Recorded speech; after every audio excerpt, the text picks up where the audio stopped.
Hello everyone, आज आम्ही गेलो होतो उत्सव बार्बिक्यू रेस्टॉरंट जे आहे चिंचपोकळीवरनं अगदी 2 मिनिटाच्या अंतरावर. आम्ही आज तिथे घेतलं होतं बार्बिक्यू पॅकेज. तिथे सर्वात प्रथम त्या लोकांनी जे आणलं होतं ते होतं टाईमपास नूडल्स आणि मग मॉकटेल टॉवर, जे खूपच छान होतं आणि टेम्पटिंग होतं. त्यानंतर आम्ही जे खाल्लं ते होतं चिकन मंचाव सूप. खूपच छान होतं, त्याची टेस्ट खूपच अप्रतिम होती. त्यानंतर चिकन लॉलीपॉप मसाला ड्राय, तेही खूप छान होतं.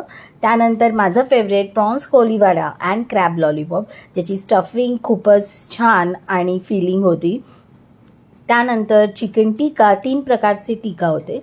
त्यानंतर जिरा राईस, चिकन अंगारा, चिकन कढाई, फ्राईड राईस, दाल फ्राय, रोटी असं काही मेन कोर्समध्ये होतं. त्यानंतर आम्ही घेतलं होतं बटर मिल्क, ज्याची टेस्ट खूप छान होती. आणि मग ऑफकोर्स डेझर्ट, आईस्क्रीम आणि गुलाबजाम, जेही खूप छान होतं. असं खूपच मस्त रेस्टॉरंट बार्बिक्यू ऑप्शन